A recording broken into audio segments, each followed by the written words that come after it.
I hate theater. Well, it's so disappointing, isn't it? You know what I do when I'm sitting in a darkened theater waiting for the show to begin? I pray.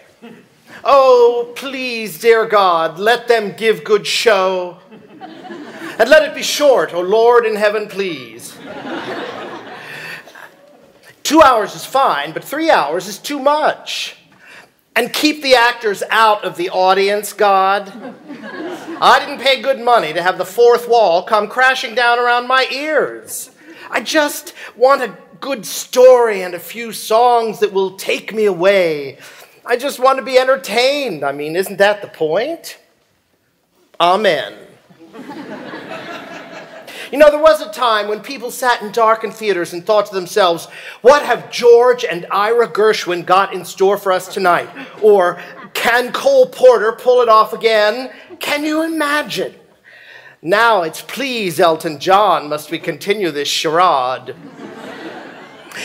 It used to be, sitting there in the dark, that you knew that when the show began, you would be taken to another world, a world full of color and music and glamour. And you thought to yourself, my God, when are they going to bring up the lights? Oh, my, how things have changed. Hello, how are we this evening? I'm feeling a little blue myself. You know, a little anxious for no particular reason. I'm a little sad that I should feel anxious at this age. You know, a little self-conscious anxiety resulting in non-specific sadness. A state that I call blue. Anyway, whenever I'm feeling this way, blue, I like to listen to my music. So, I was going through my records this morning. Yes, records. And I was about to put on the soundtrack recording of Meredith Willson's The Music Man. I had a craving for the stylings of a young Ronnie Howard. But then I thought, no, let's have a treat. Let's disappear for a while into the decadent world of the 1920s, when the champagne flowed while the caviar chilled, and all the world was a party. Well, for the wealthy anyway. So I dug about, and what did I find but one of my favorite shows, the Drowsy Chaperone. Remember? Music by Julie Gable, lyrics by Sidney Stein. It's a 2-record set, remastered from the original recording made in 1928. It's the full show, with the original cast, including Beatrice Stockwell as the chaperone. Isn't she elegant? And this is a full 15 years before she became Dame Beatrice Stockwell. Can you believe it? Let me read you what it says on the back. It says, mix-ups, mayhem, and a gay wedding. Well, of course, the phrase gay wedding has a different meaning now. But back then, it just meant fun. And that's what this show is, fun. Would you indulge me? Would you let me play the record for you now? I was hoping you would say yes.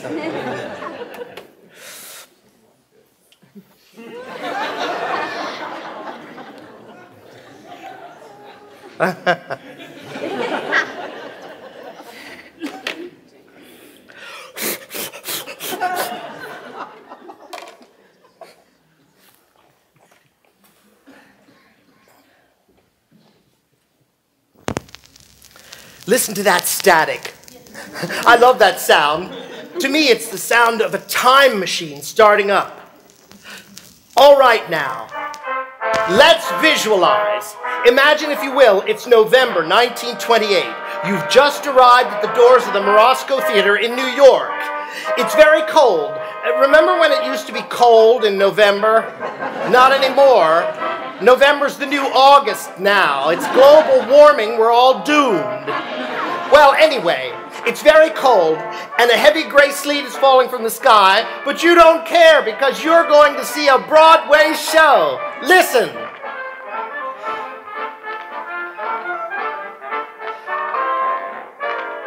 Isn't this wonderful?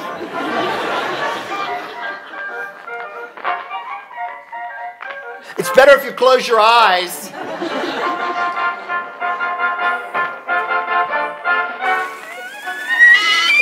Oh, overtures. Overtures are out of style now. I miss them. It's the show's way of welcoming you. Hello, welcome. The meal will be served shortly, but in the meantime, would you like an appetizer? That's what an overture is, a musical appetizer. A poo-poo platter of tunes, if you will.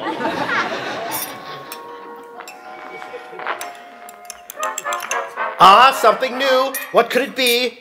Sounds like a dance tune, kind of rollicking, maybe involving pirates. Don't worry, there are no pirates. Now, this is the part where the music starts to build, and you know you're only seconds away from being transported.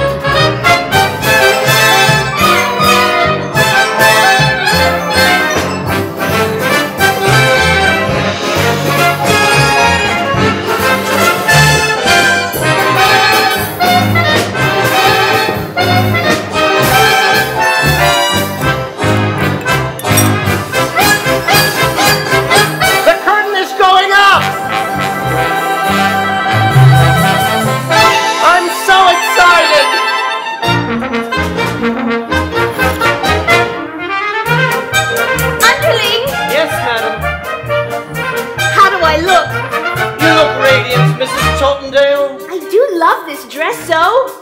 It never goes out of style. It's a miracle, madam. When will the guests be arriving? They'll be arriving shortly, madam. Ooh, I better go put on my fancy dress. You're wearing it, madam. My dress, my dress, my fancy dress. I don't know why I'm wearing it, I must confess. My dress, my dress. I love my dress. Would someone tell me why I put it on?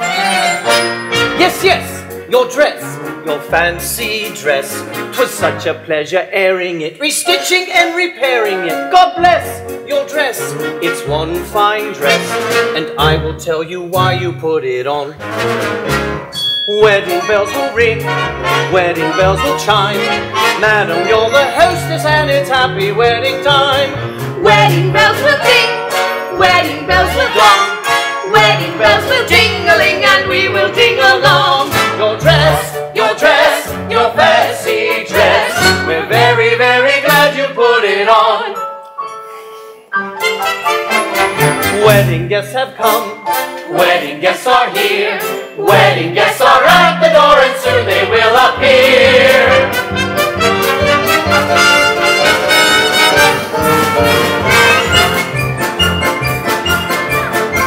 I'm Robert, the bridegroom, I'm here to marry Janet. That star of Belfast's falling to my love a lot. I'm George, that's George, his best man George. I'm honored to be doing what a best man ought. Ah, Mrs. Tondale, now don't you worry, I have this whole wedding planned out. The key is organization. See? Each string represents a task yet to be completed. Pay the musicians, yell at the florist, book the minister. This whole wedding's gonna run like clockwork. Ooh, is there going to be a wedding? I'm Pelting, producer. I lost my leading lady. I gotta stop this wedding or I'm not worth squat. I'm Kitty, that's Kitty. I came with Mr. Pelting. I'll be a leading lady if I get my shot. We're pastry chefs. We're pastry chefs. We cross the hot. We're pastry chefs. Our bakery is what we've got. Adolfo, my name is Adolfo. I am the king of romance, so I kiss a lot. You are the king of romance, so you kiss a lot. Wedding bells will ring, wedding bells will chime, wedding bells will celebrate a happy wedding time. Someone hasn't come, someone isn't here. Where is Janet Vanderberg and when will she appear?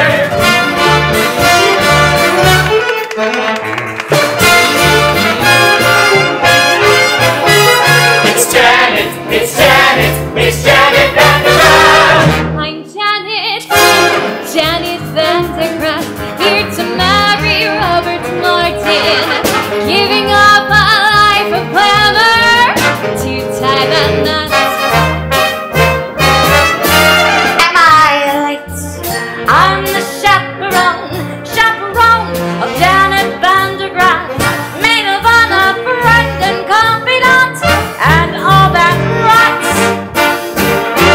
the bar. A wedding, hooray! It's prohibition, madam. A wedding, okay! Good thing I brought my own. A wedding today! Champagne makes me drowsy. It's really happening, truly happening, almost happening. What is happening? I'm Trix, the aviatrix, queen of the sky. I circle through the stratus in my modern apparatus. I'm Trix, the aviatrix. I gotta fly. I'll see you when they tie the knots. A wedding, hooray! Ding-a-ling, Ding-a-ling. a wedding. Well, there you have it. All the guests have arrived. We have a bride who's giving up the stage for love, her debonair bridegroom, a harried producer, jovial gangsters posing as pastry chefs, a flaky Corinne, a Latin Lothario, and an aviatrix, what we now call a lesbian. And of course, my favorite character, the Drowsy Chaperone. What more do you need for an evening's entertainment?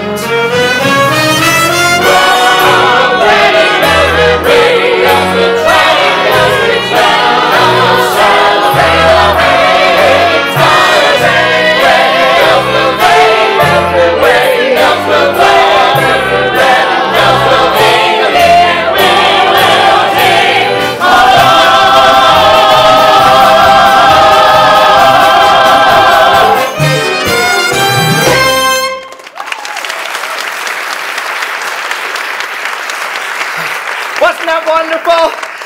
And we will ding along. I don't even know what that means. Anyway, I'll lead you through this record as best I can. Don't worry, it won't be hard to follow. The characters are all two-dimensional and the plot is well worn.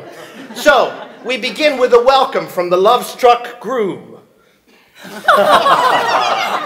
I just wanted to thank you all for coming.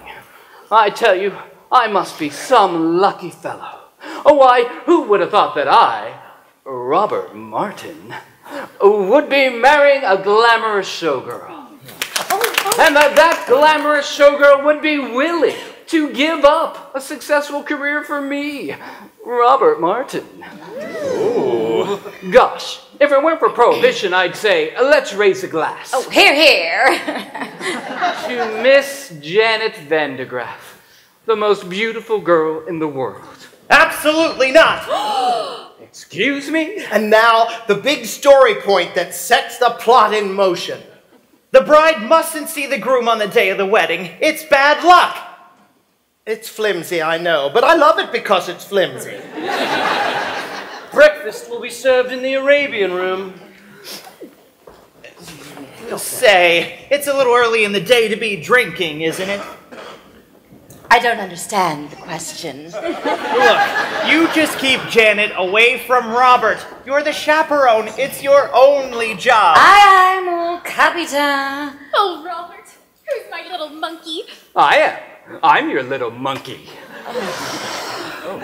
And so, the bride and groom are whisked away, and we turn our attention to the B plot, which involves the producer. Mr. Feltzig. Getting married and leaving show business. Mr. Feltzig. Doesn't she know I got obligations? Mr. Feltzig. I can be your leading lady. Well, you said it yourself. I'm useless in the chorus. Kitty, for the last time, you ain't got what it takes. Well, I've been taking lessons. Acting, singing, ballet. Ballet? Yeah, and I'm pretty good, too. Last week, I auditioned for Swanee Lake. A little annotation. Kitty and Feltzig were a couple in real life, Jack and Sadie Adler. Now, this is a familiar comic construction, a stupid woman and her long-suffering companion. Well, she appears stupid, but in the end, she does something clever that makes everyone wonder whether it's all just an act. The irony here is that Sadie actually was quite stupid. Jack had to explain all the jokes to her, apparently. But still, she had a wonderful career on the stage. At that time, the theater was the only place that stupid people could make a decent living. This was before television, of course. Kitty, I don't have time for this. A petit four, Mr. Feltzig? Not now. Perhaps a nice buffet roll. I'm not hungry, boys. Then perhaps we could give you something else to chew on. Yeah, something that ain't food. What? Your confusion is to be expected.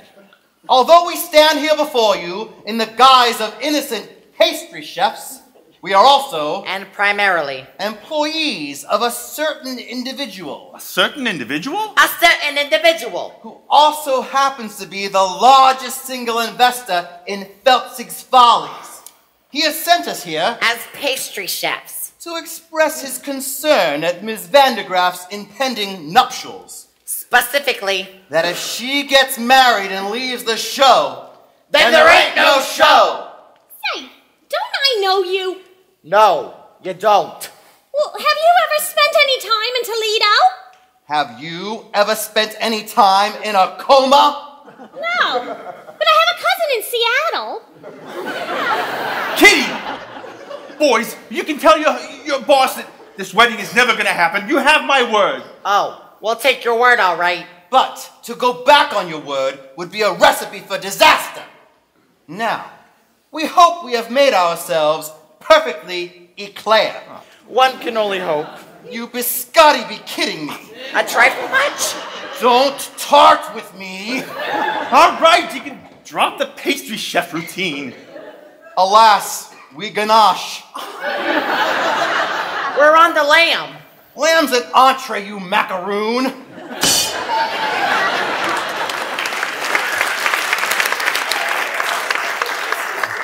The gangsters were played by vaudeville duo the Tall brothers, John and Peter Tall. They were born Abram and Mendel Moskowitz, but were renamed at Ellis Island by a sarcastic immigration official.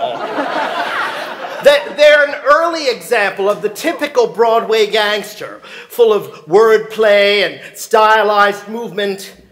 Not very intimidating, unless you find dancers intimidating, which I do, but for reasons that would not be appropriate to this situation. We'll leave the matter in your capable hands, Mr. Feltzig.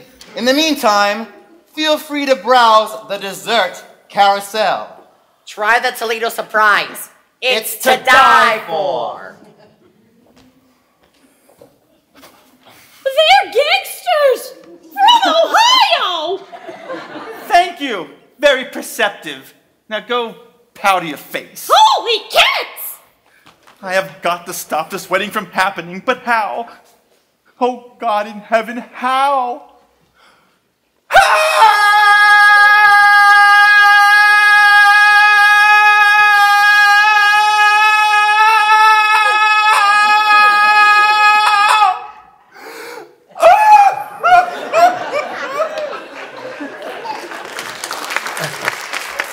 I always thought that moment was a little overplayed. So, with the story well on its way, let's go to the groom's room.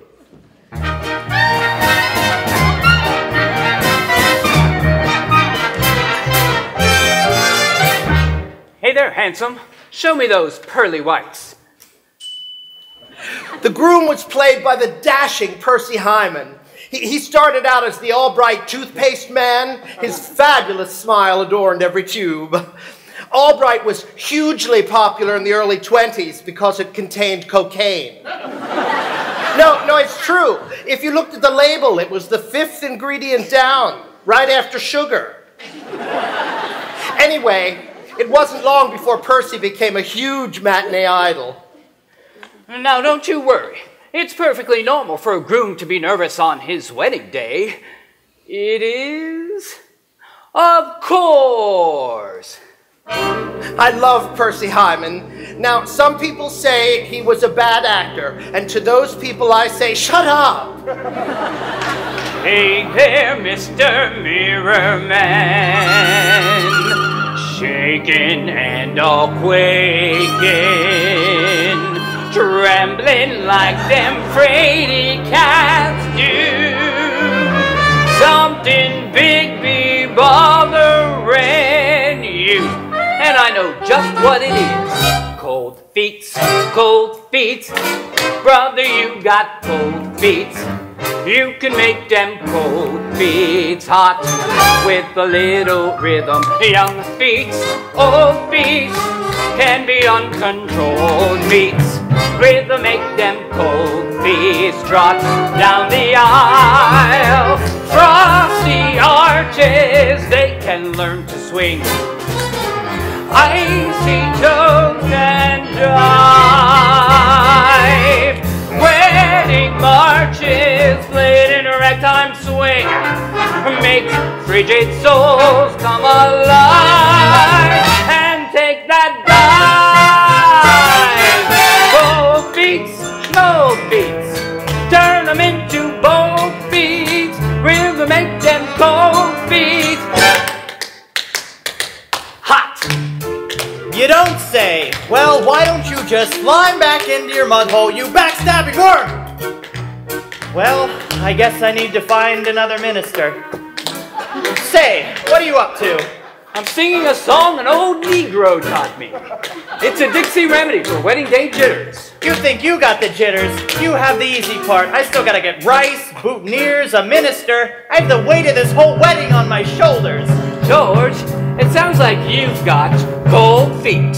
What do I got? Cold feet. What do I want? Cold feet.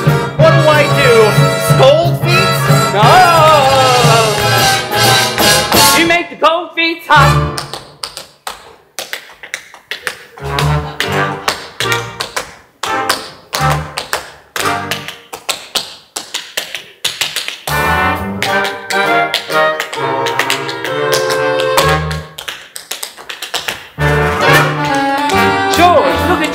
You're dancing!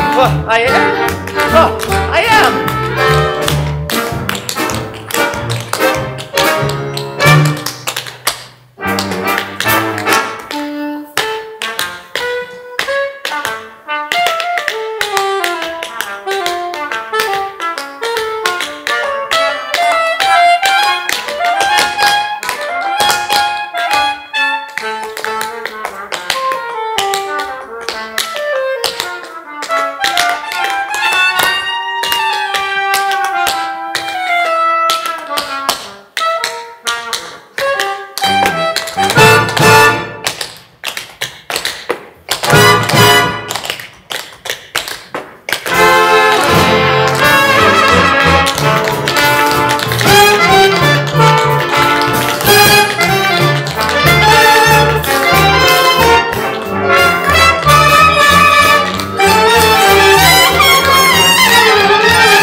A 5, 6, 7, 8.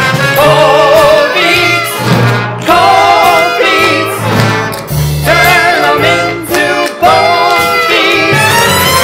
Rather make them cold beats hot.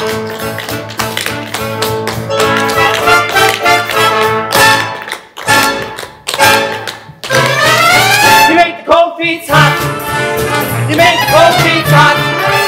You make the cold feet hot. You make the cold feet hot.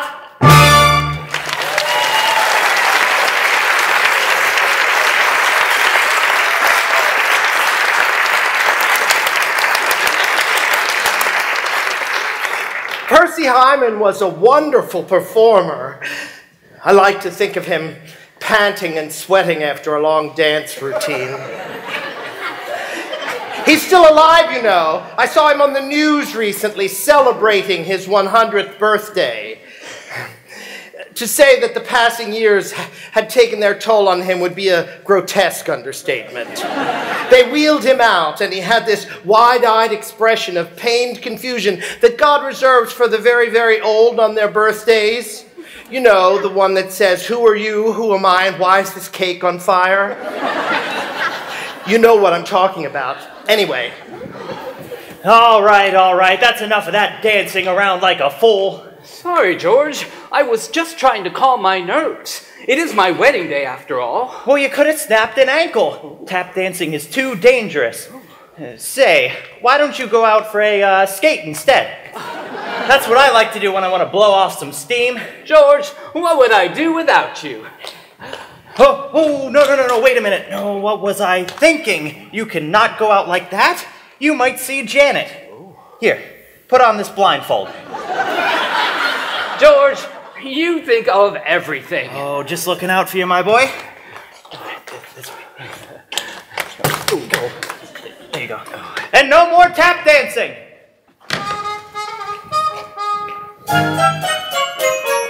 Wedding bells will ring.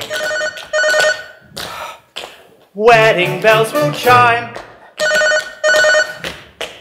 Wedding bells will celebrate. Just ignore it. It does this occasionally. It rings. It will stop soon. Just ignore it. What? What do you want? Hello. You have reached my answering machine. Leave a short message after the tone, and I'll call you back at my convenience. Please do not consider this an opportunity to burgle. Ciao, baby. Well, that's it. The moment is ruined. Thank you, life. It's like a cell phone going off in a theater. God, I hate that. Hello, what are you doing? Oh, I'm at the theater ruining the moment. How about you? Oh, I couldn't get out tonight, so I thought I'd ruin the moment by proxy. Sorry, let's just shake that off. Let's go back in our minds to 1928. They didn't have cell phones in 1928, but I'm sure they had something for the ruining of moments. Bugles or something. Happy wedding time!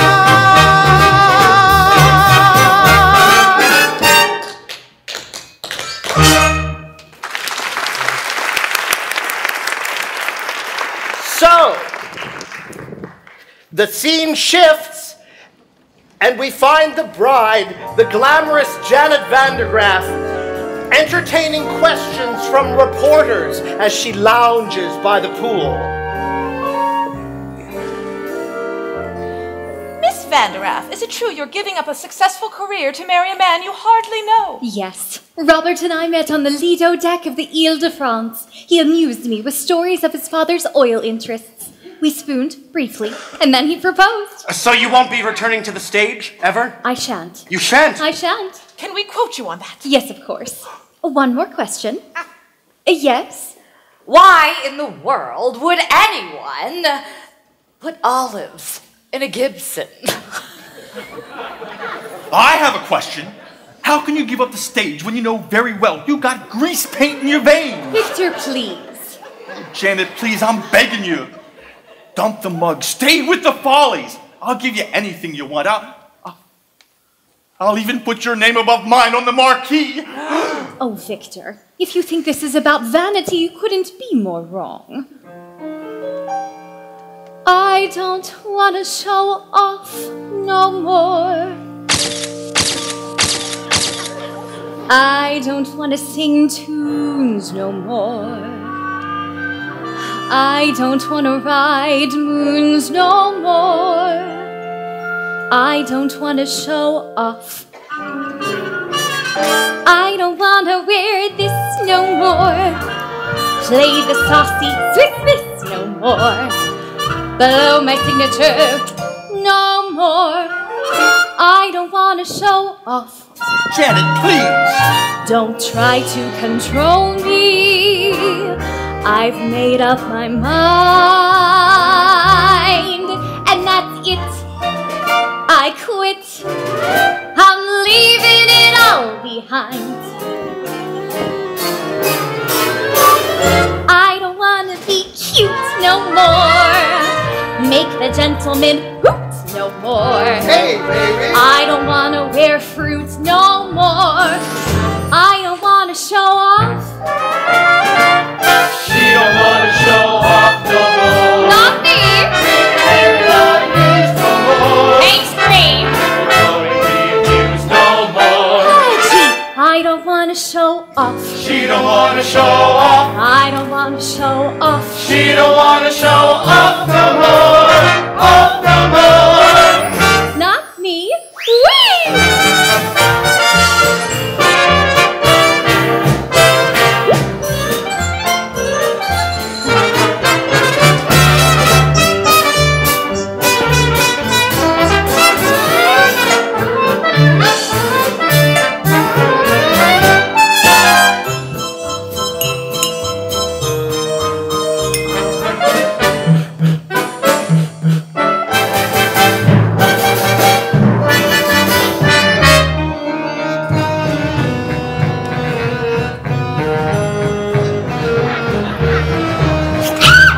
Show off.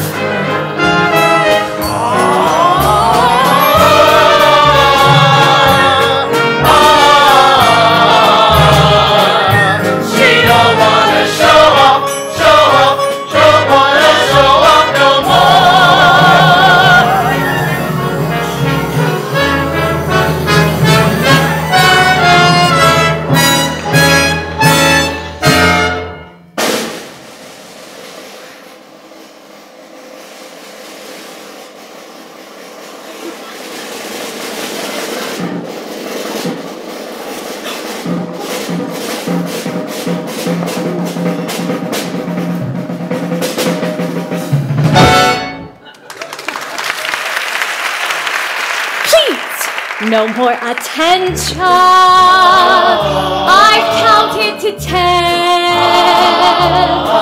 And I'm through. Farewell. Adieu. It's swell. You'll never see this.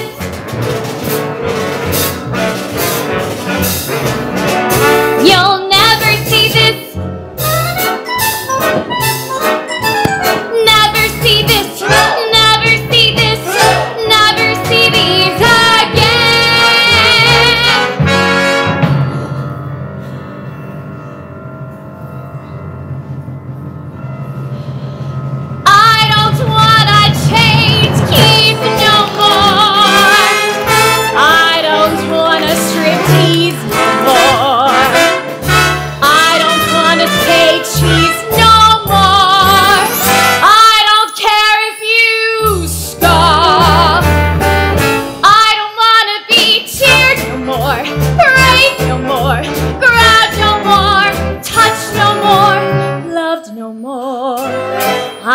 Show off. She don't want to show off. I don't want to show off. I don't want to show off. I don't want to show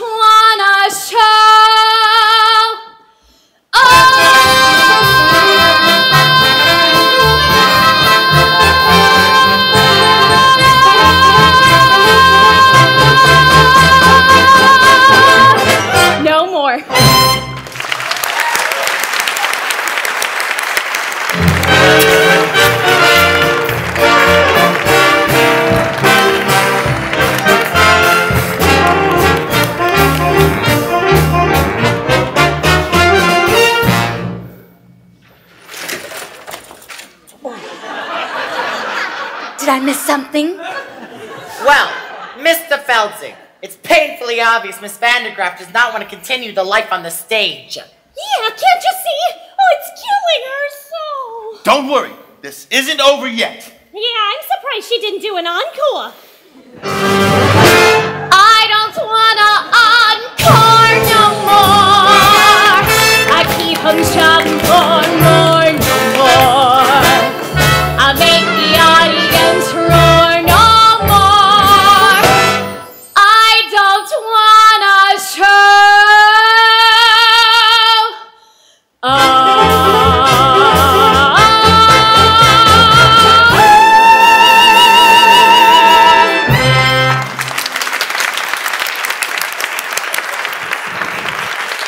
That was Jane Roberts as the bride. She was the Oops girl, remember?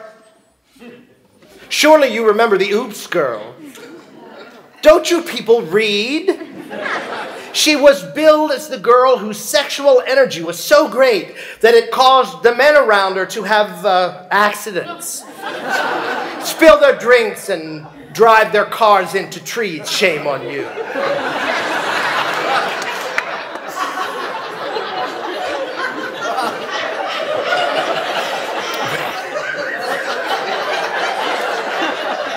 And she would go, oops. Well, I'm not really doing it justice, but people ate it up. She made a whole series of films. Oops, the Oops Girl, Come Home, and Oops Girl at Sea, which won an Oscar for special effects. Apparently, she had a small role in Tora, but I've never been able to spot her. Okay, begging and groveling didn't work. Now on to plan B. And for that, I'm going to need an accomplice. Someone gullible with loose morals. I need, what do you call it, a European. A la estrella está aquí. Oh, señoritas, mira me. In walks Aldolfo, self-proclaimed ladies' man. Aldolfo is played by former silent screen star and world-class alcoholic Roman Bartelli. He was the one who later drank himself to death at his chateau in Nice, remember? It was 5 days before they found the body, and by that time, he had been partially consumed by his poodles. Well, he was only partially consumed. But excuse me, I don't believe we've met. I am Adolfo. You are Adolfo? Yes, I am Adolfo. Not the Adolfo. Yes, I am Adolfo. Funny, you don't look like a scoundrel. Yes, what? Well, I just now overheard the groom saying that Adolfo is a scoundrel. I just now heard him say that. Adolfo's a scoundrel? Those very words. Adolfo's a scoundrel? It's like I'm hearing it again. This is outrageous. He's saying this to people, to beautiful ladies with breasts for making love.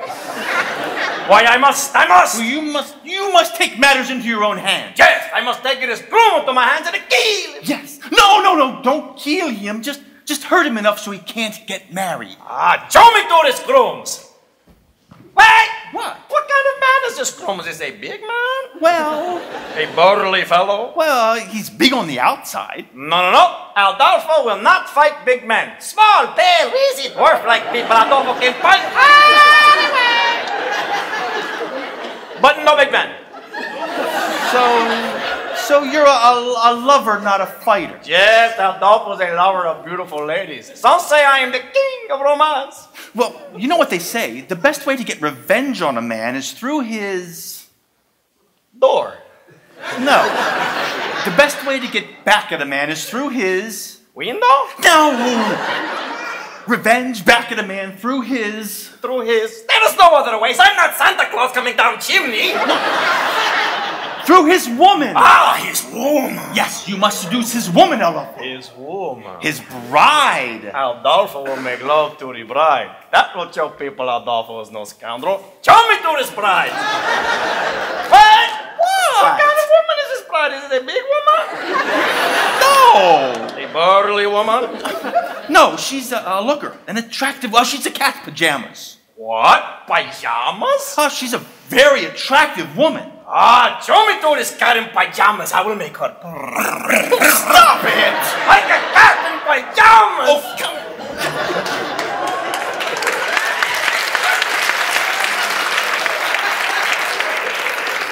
Roman Bartelli chewing the scenery. You certainly couldn't get away with a performance like that nowadays, could you? Mature contemporary audiences are too sophisticated to enjoy broad racial stereotypes on stage. So we've abandoned them to Disney. Let the children sort it out.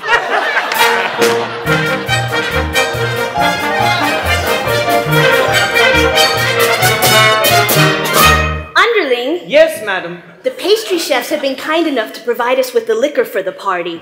But remember, Underling, we have to be discreet. Yes, madam. It is prohibition after all. I'm aware of that, madam. We'll have to use code words. For instance, if someone asks for a glass of ice water, It means they want a glass of vodka. Have you got that? Yes, madam. Are you sure? Maybe you should write it down. I understand, madam. A glass of ice water is a glass of vodka. What's a glass of ice water? Vodka. Ice water? Vodka. Ice? Vodka! All right, then. Well, that's settled. One last thing to do.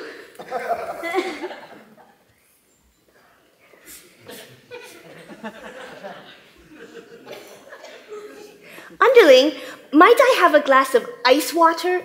I found our meeting with the pastry chefs rather trying, and I would enjoy a glass of refreshing ice water. Your ice water, madam. That was pure vodka, you poop! I hate this scene. Well, now I do need a glass of ice water. A glass of ice water, madam. Yes, ice water. Are you going deaf? Would that I were. You can see where this is going, can't you? It's just a series of spit takes. Your ice water, madam. That was pure vodka, you poop! You know, in some ways, the Drowsy Chaperone was quite progressive. Playing the aviatrix as Butch, for instance. She makes Amelia Earhart look like quite the little princess, doesn't she? Your ice water, madam. That was pure vodka, you poop! You know, some elements were quite progressive, others were stale in 1928. You know what? I'm going to skip ahead. That was pure. Ooh.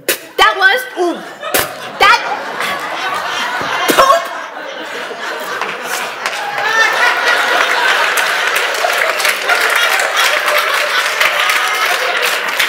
Underling, where do you think you're going? To find some lime juice, madam. Lime juice? For heaven's sake, why? I'm going to wring out my eyebrows and make myself a gimlet.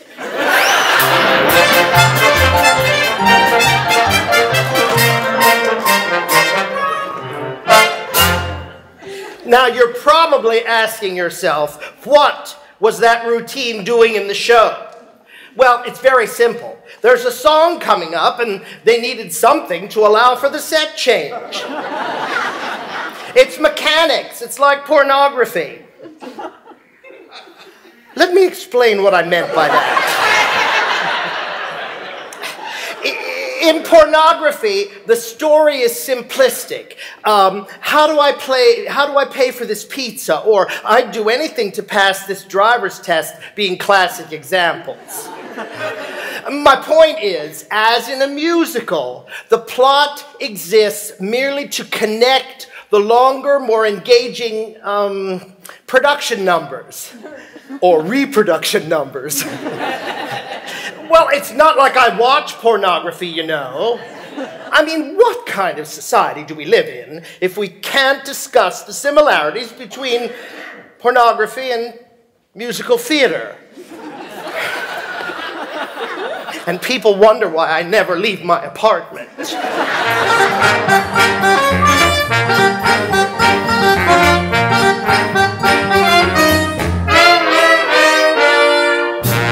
In a few hours, I'm going to be Mrs. Robert Martin. Oh, my head is spinning.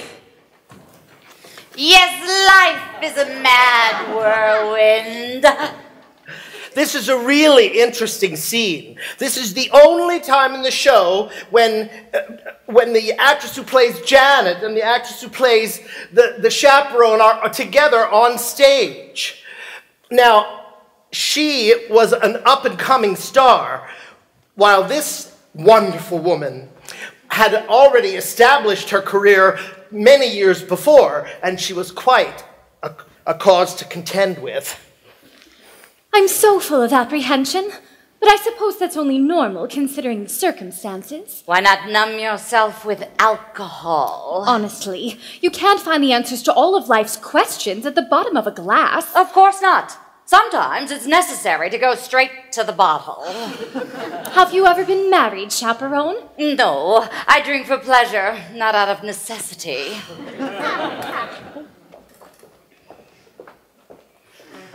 Your Ice water, madam. I'm afraid we're fresh out of olives. Good heavens, underling, why are you sopping wet? Because I was born into poverty. Have you ever been married, underling? Heavens no, madam. If I'm going to serve a woman, I prefer to be paid for my efforts.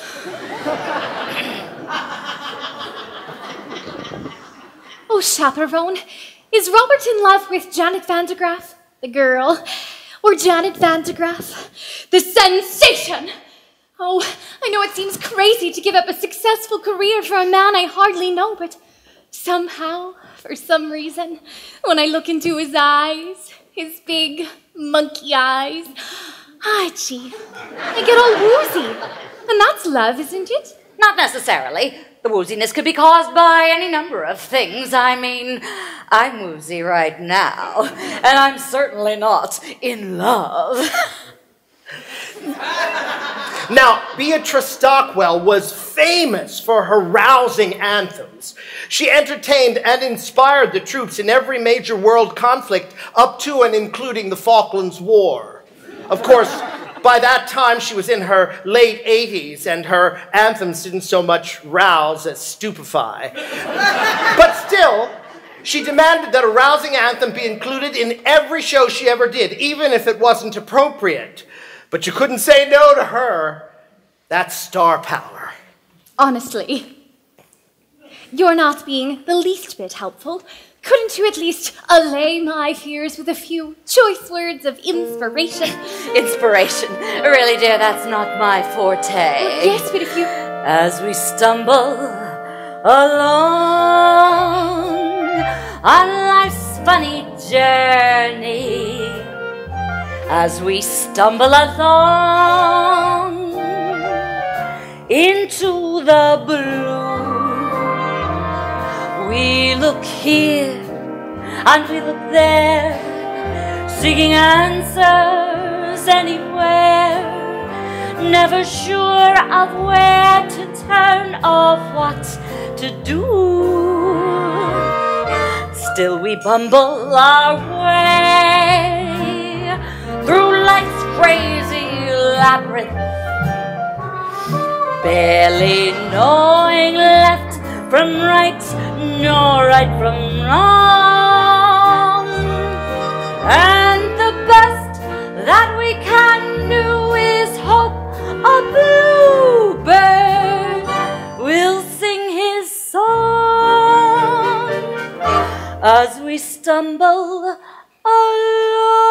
That was quite...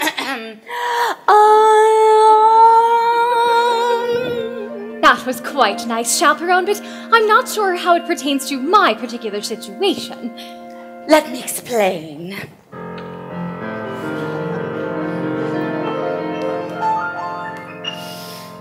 It's a dismal little world in which we live. It can bore you till you've nothing left to give. 7 overrated wonders, 7 underwhelming seas, 6 excruciating continents, Antarctica, oh please. Antarctica, oh please. Still, you mustn't let it lick you. This planet, oh so bland. Keep your eyeball on the highball. In your hand.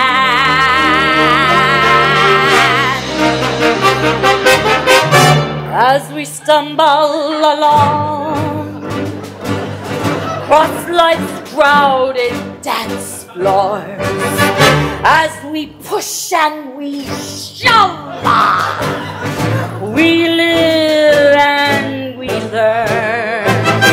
And when we finally leave the bar and we see that morning star, we pull our bootstraps up and homeward turn.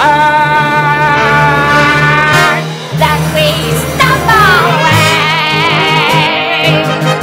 through dawn's blinding sunbeams, barely knowing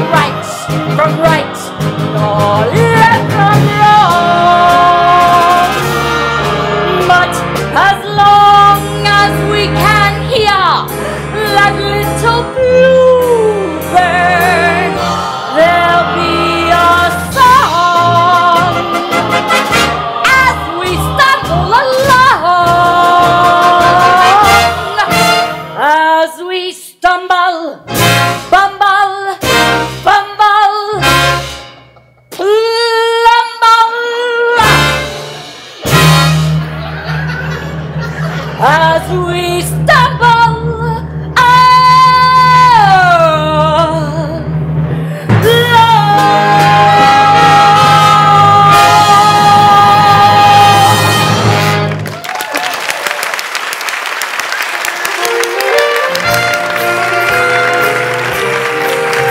Don't you just love her?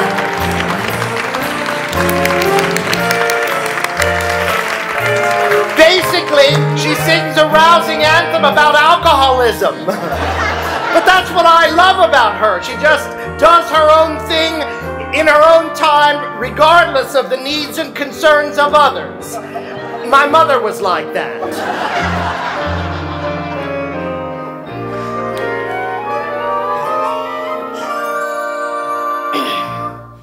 That was quite inspiring, Chaperone. One might say rousing. But I'm still conflicted. Oh, please, just tell me, is Robert the man for me? My dear, I'm afraid that's something you'll have to decide for yourself. But I just have to know if he loves me. Why don't you just ask him? Why don't you say, Roger, do you love me? It's Robert. And I'm not allowed to see him. In fact, it's your job to keep me away from him. Oh, you're right. And that's a responsibility I take very seriously. However, at the moment I'm feeling terribly, terribly drowsy. I'm afraid I have to have a lie-de down. Now, whatever you do, don't go wandering out into the garden, seeking out your fiancé to ask him the question on which your future happiness depends.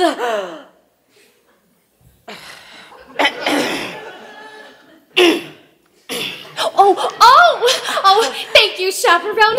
I just have to know if he loves me. Love is wasted on the young. When you're old enough to know what to do with it, it's nowhere to be found.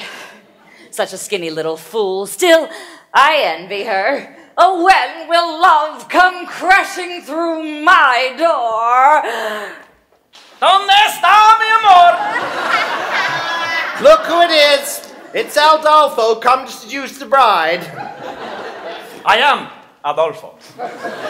Try not to think about the poodles while you're listening to this part. I am Adolfo, and you are the bride. No, I am not. What? This is bridal suite. You are the only one here. Therefore, you must be bride. Interesting arguments, but I'm afraid you are a moron. What? Me, no bride. Perhaps I could take a message. Oh, just. Very good, very good. Dear Van de Graaf bride, I must make love to you and transport you to a place of ecstasy. Sooner is better. Signed Adolfo, king of romance. Oh, you found me out. You've seen through my little ruse.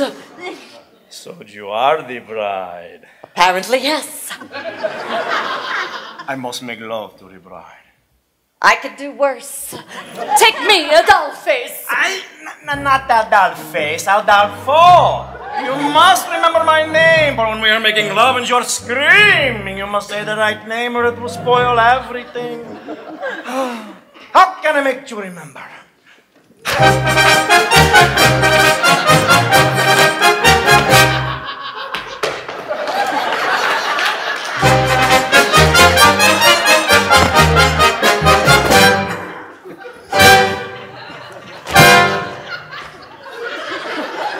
I'm sure that you have heard the name Adolfo. A ladies' man who wins a claim, Adolfo. Well, lovely miss, I am the same Adolfo. I introduce myself, I am Adolfo. Nice to meet you, shall we? Not so fast, so just in case you didn't hear Adolfo, I'll try to make it very clear, Adolfo.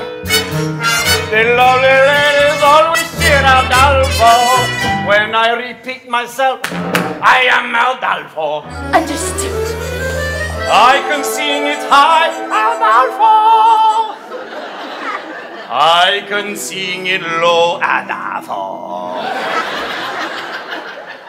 I can sing it very fast. I can sing it very slowly. I'd do it now, but it would take hours. Now let us see if you can remember my name. I'll give it a shot. Now who's the fellow that you see? Adolfo. And how should you refer to me? Adolfo. And who is it I'll always be? Adolfo. Now sing it proudly.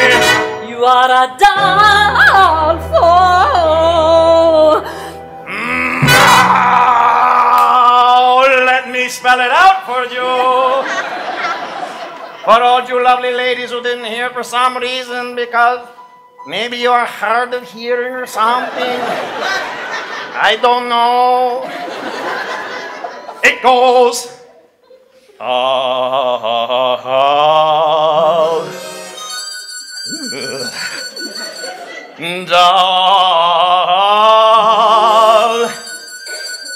Very nice.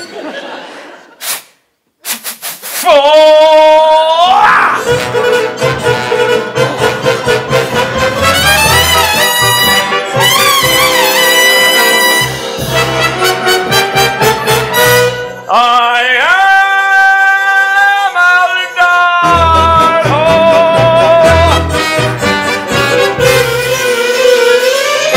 Adolfo.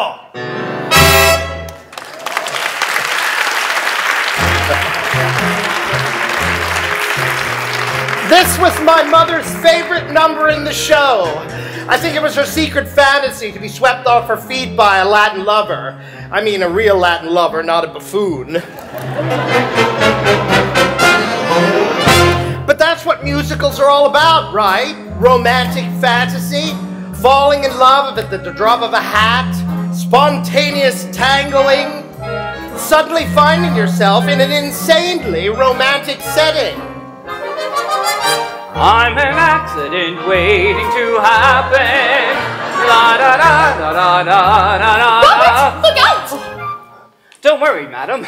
I'm getting married today, so I have to wear this blindfold. A blindfold? I'm sorry. Who am I speaking to anyhow? Why, it's me! I mean, Mimi. Mimi from France. This scene couldn't be more ridiculous. So, I hear you're marrying Janet Van de Graaff, no? Oui. I hear she is very beautiful. Oui. And glamorous. Oh, oui, oui. Is it true she has an exceptionally broad range and excels at both comedic and dramatic roles? Say, I'm having trouble placing your accent. Oh, what part of France are you from, anyhow? Oh, the middle part where they make the toast. So, you were telling me about your, how do you say it in English? Fiancé? Oh, that's right. Tell me, when was the moment you knew she was the only one for you? It's a funny story, actually.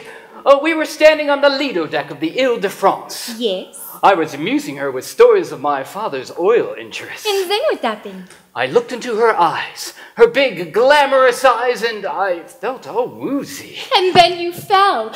And then you fell? Yes, right on my keister. And I said, well, I guess I don't have my sea legs yet. But we haven't left the dock. That's what she said. And that's when I knew it must be love. And then what did you say? And then I said, there was a time I could stop on a dime. Forbearance was one of my talents. But since you've been around, I can't hold my ground. I'm consistently losing my balance. I'm an accident waiting to happen. I'm a mishap about to ensue. I'm the toy on the stair, the three-legged chair, the hem that's been caught by a shoe. When my two lovesick arms started flapping, there was nothing my ankles could do. I'm an accident waiting to happen. So how may I happen to you? And then what happened? And then she joined in. When men say I'm sweet and they fall at my feet, my heart doesn't beat any faster.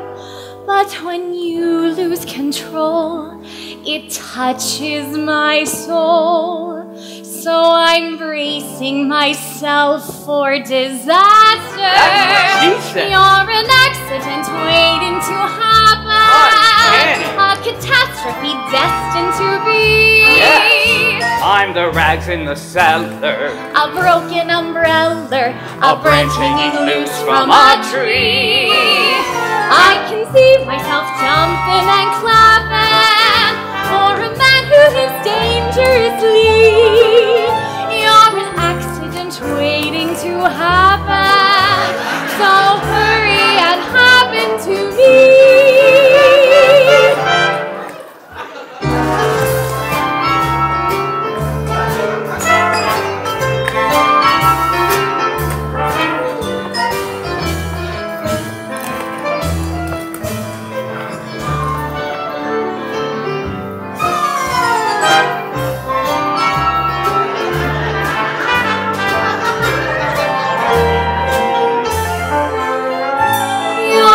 Accident waiting to happen. So hurry and happen to me. And then what happened? And then we kissed. You're an accident waiting to happen. So hurry and happen to me.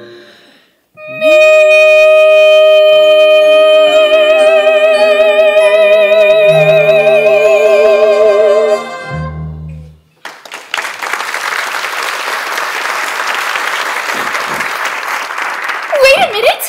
You kissed a strange French girl on your wedding day! Oh no! What have I done? Wait! Wait! Well, it seems that the blindfold and the fake French accent have led to a terrible misunderstanding. What a mess! Will it all work out in the end? Of course it will. It's not real, it's a musical. Everything always works out in musicals. In real life, nothing ever works out, and the only people who burst into song are the hopelessly deranged. Mr. Feltzing! Where is that philandering foreigner? Mr. Feltzing! How long does it take to seduce one bride? Mr. Feltzing! You don't need Janet no more! Not now! I've been working on a mind-reading act! Presenting Kitty, the Incomprehensible! Now, think of a number between 5 and 7. 6. No. Kitty, you idiot! To read a mind, you have to have a mind! Mr. Feltzing! It seems like the wedding is proceeding according to schedule. Now it's time you received your just desserts. What do you think, partner? Should we whip up something special for Mr. Feltzing? How about a Toledo surprise? An inspired choice! A Toledo surprise? I never heard of that. No, you haven't. Those people who have heard of it are generally never heard from again. We'll share the recipe with you. First, you chop the nuts. Then you pound the dough. Then you bake it up nice and slow. And then you got your Toledo surprise! Can you run that by me again? It's a very simple recipe, Mr. Feltzing. First, you chop the nuts. Then you pound the dough. Then you bake it up nice and slow. And then you got your Toledo surprise! Say, why don't we give him a little taste? All right. Hold it, hold it. What grace, what style, what rhythm. Open your fists. Now shake them. Now give me that recipe one more time. Da-da-da-da-da-da. Go! Chop the nuts, pound the dough, bake it up Front. nice and slow. Then you got a Toledo surprise. Now sell it. Pick the peach, peel the skin, mush it up, throw it in. That's a tasty Toledo surprise. Now you First cook it. you beat it up, then you sweet it up. When you heat it up, if it tries to rise, don't let it, it's a snap. Try it, folks, with your whites, split your yolks, then you got a Toledo surprise. You boys are naturals. Honest? Yeah, let me go work on the contracts. Hey! A 5, 6, 7, 8. Mr. Felton! Oh, what's going on here? I'm developing a new act, Kitty. Toledo surprise. You're putting gangsters in the show, but you won't put me in? They're not even in the union! Shh, Kitty, you got it all wrong. The new act, it's for you. And these boys are your backup dancers. Backup dancers? Holy cats! One that has Toledo does to my libido. God, oh yes indeed, oh sugary yum yum.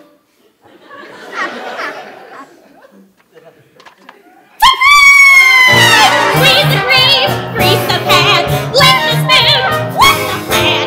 Makes you bust your tuxedo. Toledo surprise! Wait! Adolfo, he make announcement. Wedding is off. What? For the love of God, why? Adolfo has made love to the bride. That is not the bride, you moron. That is the chaperone. What? The wedding is on. The wedding is off. What? Robert kissed a strange French girl. Her name is Mimi. She's very beautiful. I couldn't help myself, Janet. She was just like you, only French. Sweet mother of pearl. Underling! Yes, madam. What is all this commotion about? The wedding, madam. Oh, is there going to be a wedding? I'm afraid it's been called off. Oh, how terrible. Oh, yes. What a tragedy. What a terrible, terrible tragedy. Clear the floor, boys. I'll show you how it's done. First you beat it up, then you sweet it up. When you heat it up, if it tries to rise, don't let it. I'm Mr. Felton! Toledo surprise. Surprise! Wait until it's ready. Surprise! Wait till it's ready. Surprise! Wait until it's ready.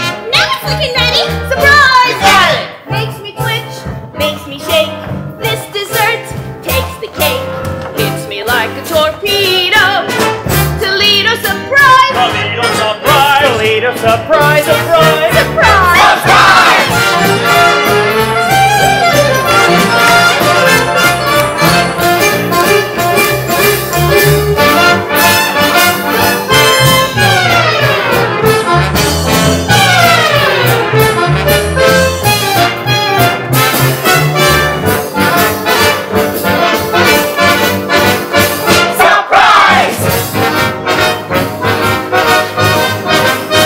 Where'd everybody go?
are in tatters. Yes, yes, but the tune is so infectious. Oh, Robert! This is the saddest day of my life.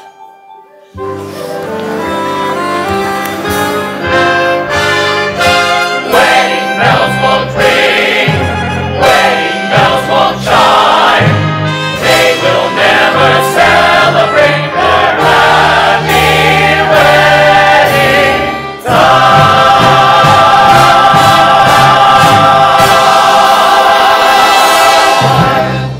And that's that. The curtain falls and it's time for the intermission. At least it would be if we were actually sitting in the Morosco Theater watching the Drowsy Chaperone, which of course we are not. I don't like intermissions. They ruin the magic, you know. They yank you back to reality. One moment you're lost in a glamorous world of music and romance, and then bang, you're surrounded by tourists. Crinkling candy wrappers and nattering about the lack of women's restrooms. It's cruel.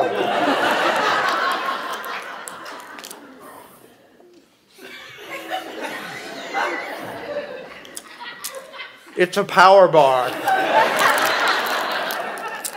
I have a bit of a blood sugar issue. I have to eat small meals all day long or I get jittery. Oh, I know it's rude, but you wouldn't like the alternative, believe you me. Believe you me?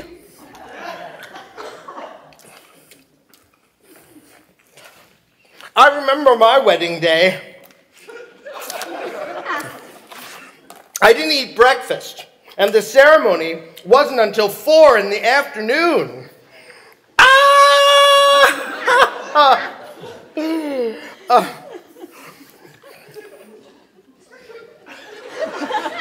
Are you surprised that I was married? Well, there you are. You shouldn't go making assumptions about people, now should you? I'm a very complicated person. I am. I have to pee now. I'll be quick, I promise. And while I'm gone, you can listen to the beginning of Act 2.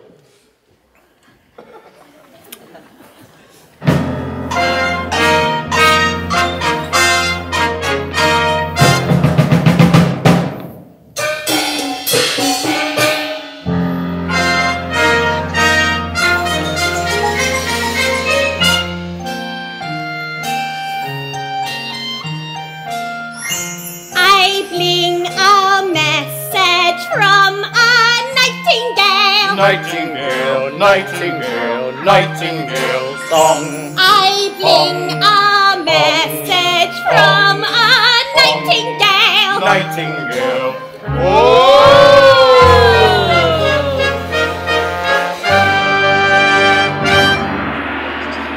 You no bow. Emperor and American lady, no see eye to eye. But, Emperor, sometimes a different outlook can change your point of view. What? Precisely. What is it about the Asians that fascinates Caucasians? What is it about the Asians that's so nice? Is it the wontons, the egg rolls, the rice? Perhaps it's Buddha or Confucius and their excellent advice. What is it about Caucasians that mystify we Asians? What is it about Caucasians that's so odd? They call a pretty lady abroad. They have hair upon their chest, and they only have one God. Bukkane, impossible to do.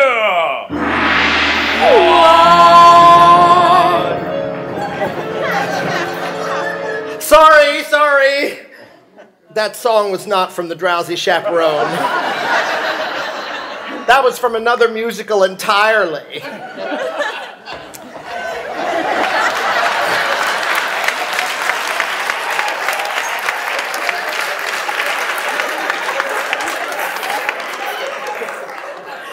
I have a woman who comes in once a month. Can you say that? I have a woman?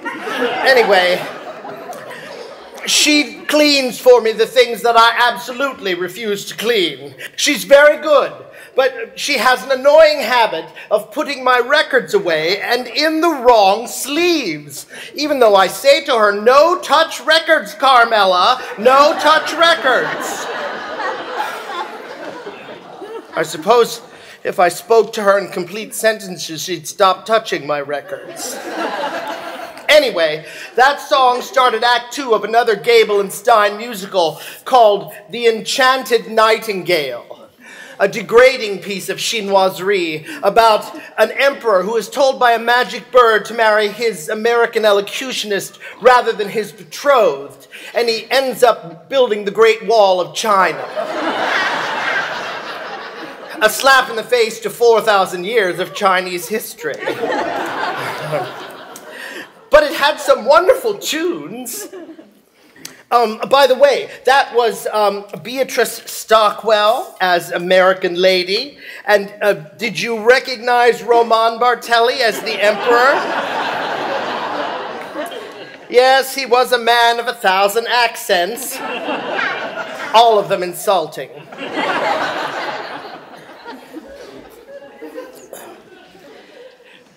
The Drowsy Chaperone, Act 2, begins with this. A haunting lament from a very depressed bride.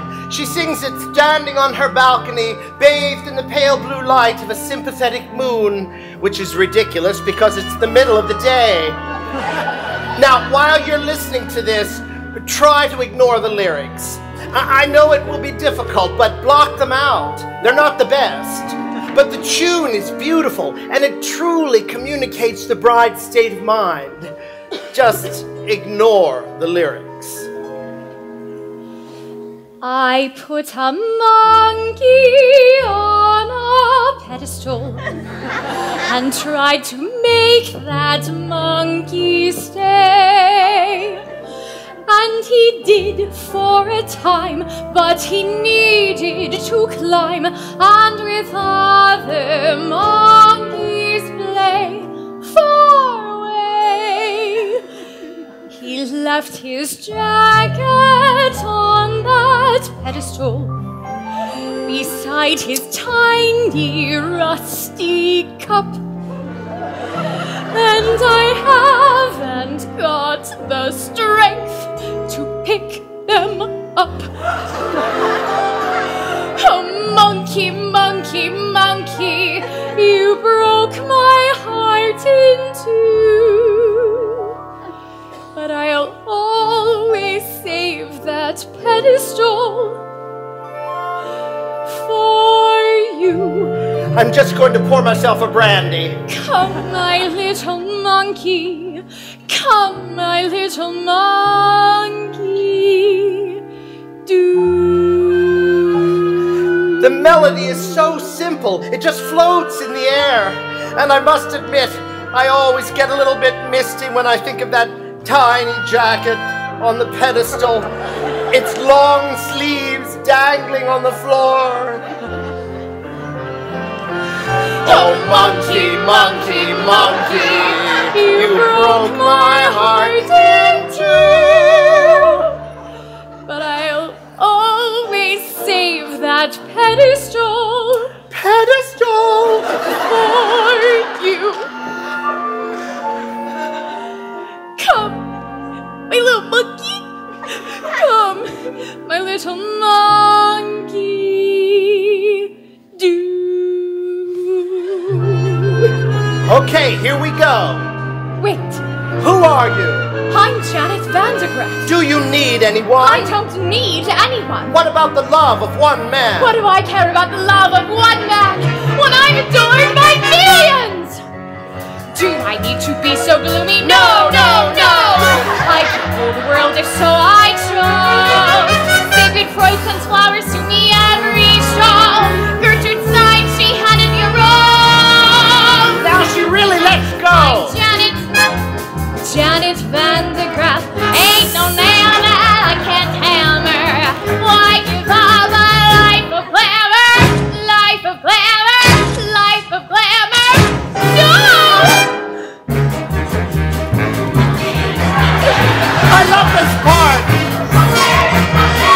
She's having a complete mental breakdown. I'm an accident waiting to happen. I don't want to show up no more. I don't want to spread mirth no more. Be the greatest on earth no more. I don't wanna.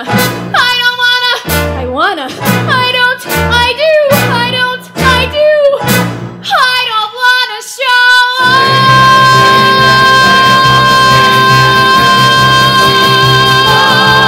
And I think sure, Janet, future is secure. Janet, millions will do just fine. But any future I could ever care to shape includes just one two-timing cad who drives me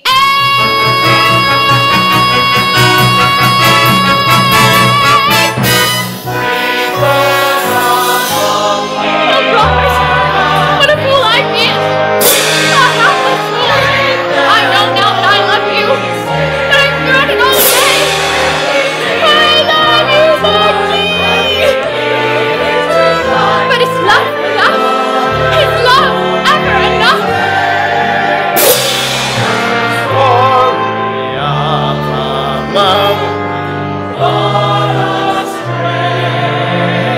I ask Monkey, the stars monkey.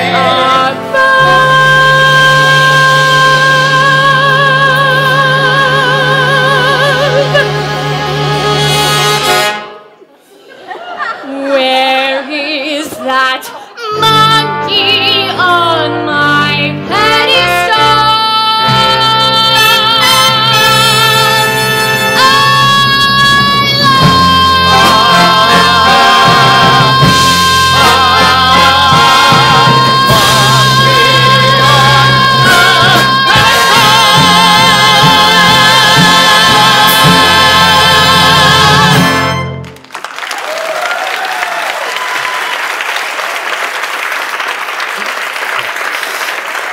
Don't you just love that number?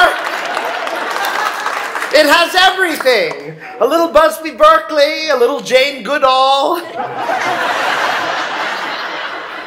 And that's another thing I love about musicals in general. When a character is in crisis, they sing and they dance, which is so much more interesting than just whining about it. But that's the glory of the musical theater. Oh, you see? This is what I'm talking about. This is life. You manage to be happy for 5 seconds and suddenly something starts ringing.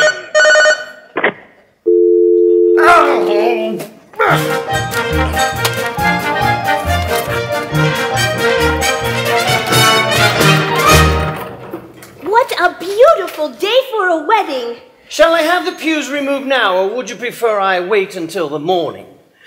We have here 2 vaudeville performers who have slipped through the cracks of time.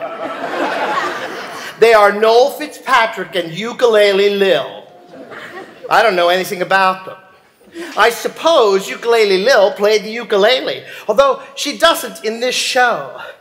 Actually, I tried to find out more about her. I went through all my books, and I even tried the internet, but all my searches ended in Tiny Tim's autopsy photographs.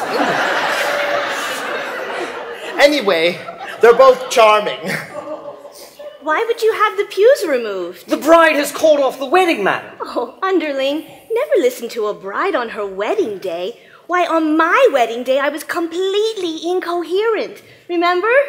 Seems like only yesterday. Love is a very complex emotion, underling. Yes, madam. It's all about passion. Yes, madam. And passion can often lead to conflict. Yes, madam. You can be very close to someone one minute, and the next, why, you just want to strangle them. Do you understand? I'm familiar with the urge to strangle. Yes. You see, that's just the nature of love. Love makes lovers worry. Love makes lovers fret. But here's a fact on which we can depend. Just like long ago when Romeo loved Juliet, love is always lovely in the end. But Romeo and Juliet was a tragedy, madam. Oh, I never read reviews. Love can start a quarrel, love can cause a din, but love has always been a trusty friend. 'Twas a happy fate for Hank VIII and Anne Boleyn. Love is always lovely in the end. Might I remind you, madam, that Anne Boleyn lost her head? Yes, she was in love. Love was good to Eve and Adam. Here we go again. And Samson and Delilah too. Good grief! May I pose a question, madam? Why, yes, of course. Why does nothing I say to you ever get through? Don't mind if I do.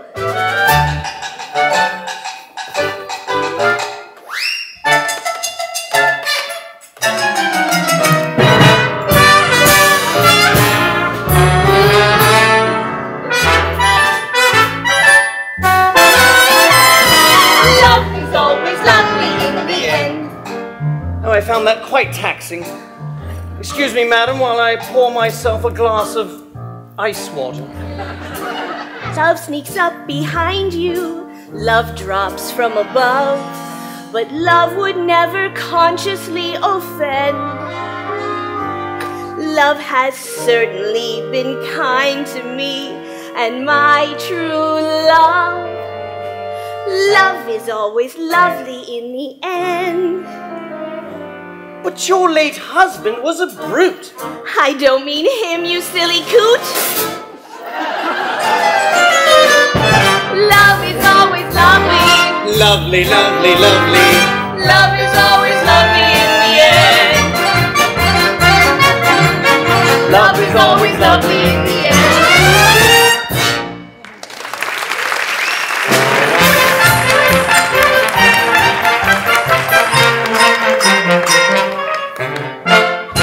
Yes, that was charming. But to be perfectly frank, on some level, that number pisses me off, and I'll tell you why. Now, I'm going to say something here, and yes, I have been drinking, but I'm going to go out on a limb here and say that love is not always lovely in the end. Sometimes, in the end, there are lawyers. And another thing. Surely someone was aware of the awkward sexual connotation of that title. I mean, is it just me? I guess what I'm saying is that number is naive and irresponsibly so. I'm sorry, I just thought that needed to be said for the benefit of the young people. I'm sorry, I won't interrupt anymore. It's just that wasn't, you know, a sort of inconsequential editorializing that I was doing. It speaks to a moment coming up, a moment that, quite frankly, I've become obsessed with. There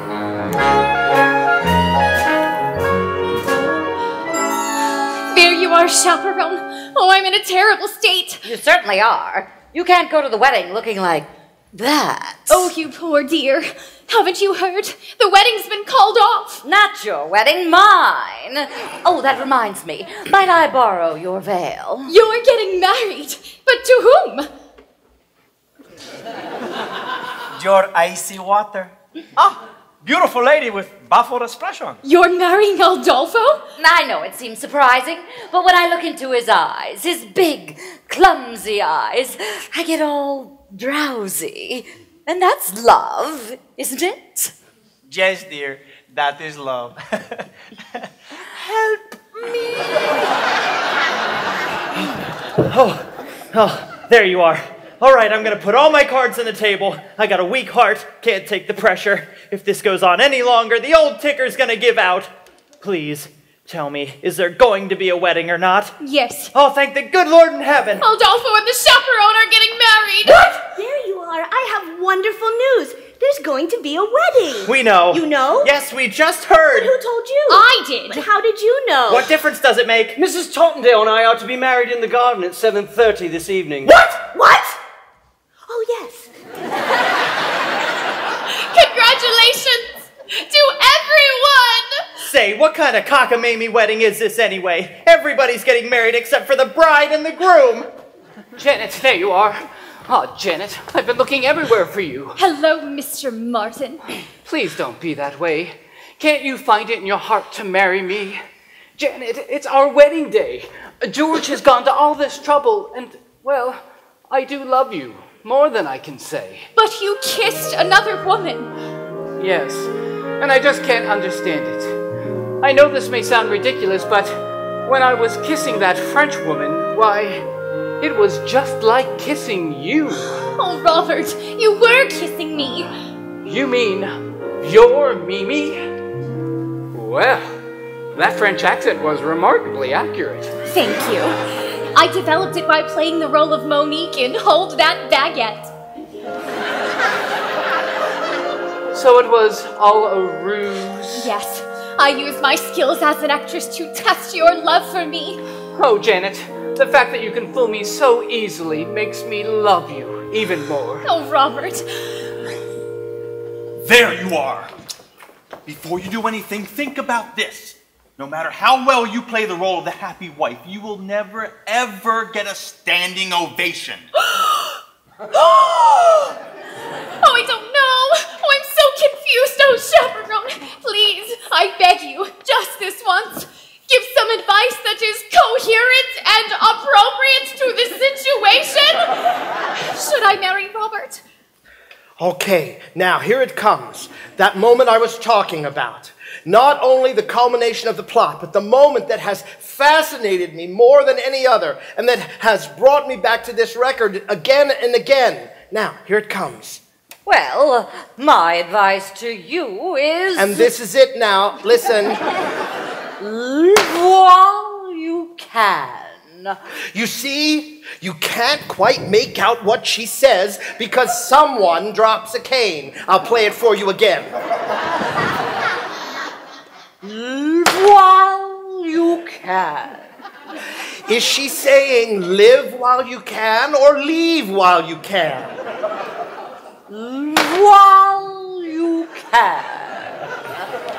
I mean, it is Beatrice Stockwell, so it might just be a cynical quip, but this is a wedding after all, and that's exactly what you think when you're standing at the altar, live or leave, and you've got to live because you do love her in some way. It's not an exact science. An arrow doesn't come down out of the sky and point to the one you're supposed to be with. So, one day you say it to someone. You say, I love you. And you basically phrase it as a question, but they accept it as fact. And suddenly there she is standing in front of you in a $3,000 dress with tears in her eyes, and her nephew made the chuppah, and so what do? Do you say I was kidding, I was joking? No, you can't. You live, right? You choose to live. And for a couple of months, you stare at that alien lump in bed beside you and you think to yourself, who are you? Who are you? And then one day, you say it out loud.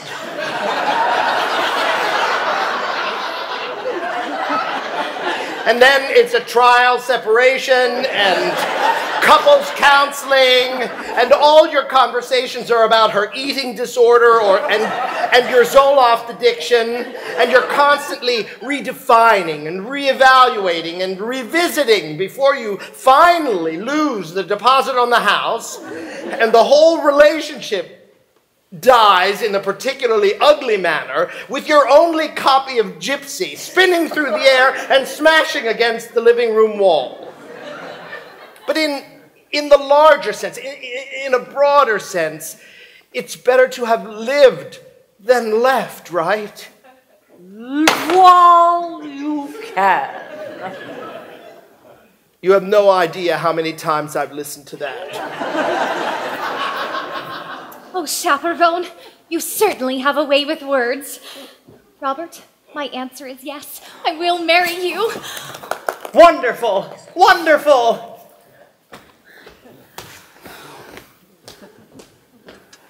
Well, Mr. Feltzig, it looks like this wedding is a done deal. Now you're in truffle. And there's muffin you can do about it. But there is. I found a new leading lady. A replacement. Presenting Kitty, the Incredible. Okay, Kitty, concentrate. Show the boys how you can read my mind. My mind.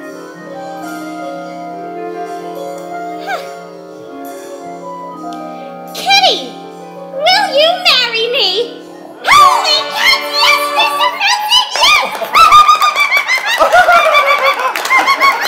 Isn't she amazing? Well, what are we waiting for? You ladies go put on your frillies, and we'll get married in one big clump. That's how they do it in Utah. Well, George, I don't know how you managed to pull it off. 4 weddings in one day. I guess you're everyone's best man now. Well, I am. George! I am. Hip hip hooray! He's George, the best man, George. I'm honored to be doing what a best man ought. He's basking in the glory of a fine, well-fought. Wedding bells will ring, wedding bells will chime, wedding bells will celebrate a happy wedding time.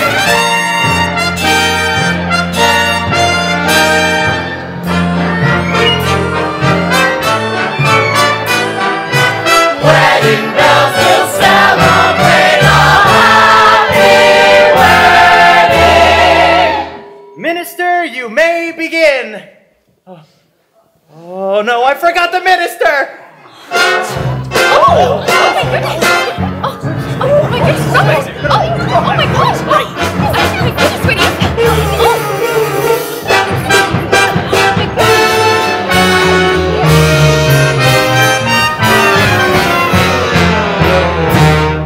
Who the hell are you? I'm Trix, the aviatrix, queen of the sky. To Rio I was landing when my engine needed mending. I'll fix my navigatrix and then I'll fly and let your lovers tie the knot. So sorry to crash the party, folks, but we'll have this fixed in 2 shakes. Then it's off to Rio for Carnival.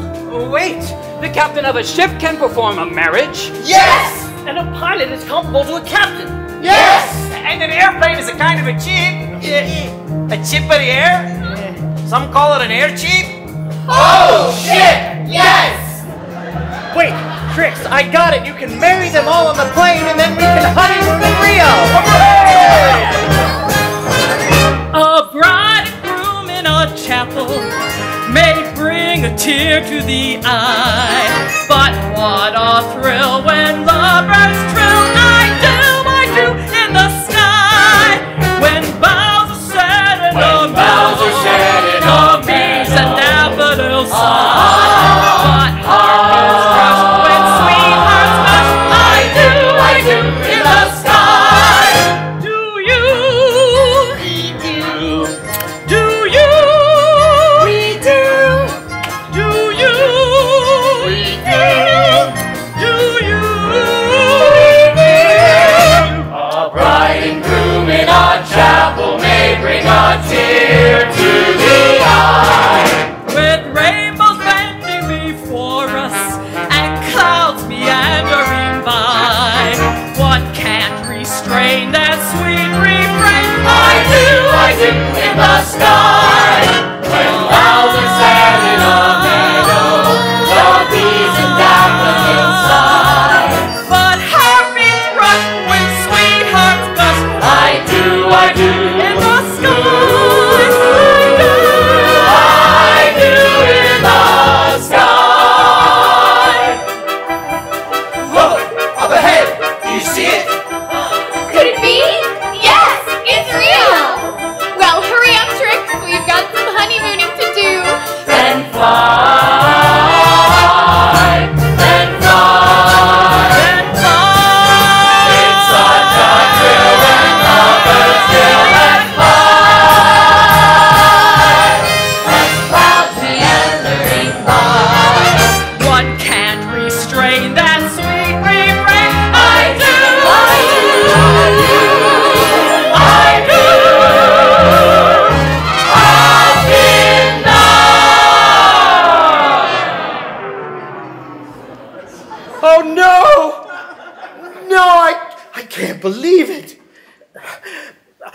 Don't anybody panic. This happens from time to time. It's a horrible old apartment with terrible wiring.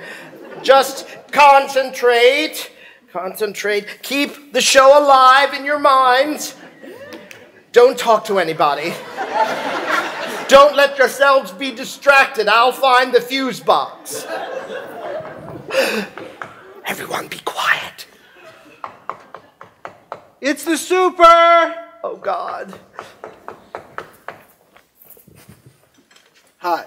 Hello. Your lights are out. Yes. Yeah, we had to shut the power off because we're replacing the breakers in the basement. Yes. So when we turn the power back on, the breakers in all the apartments tripped. Yes. So I need to reset your breakers. Now? It'll only take a second. All right. I tried calling you earlier, but there was no answer. Oh, really? How odd.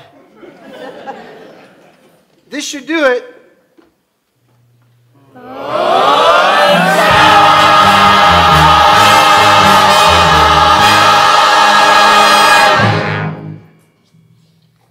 What was that?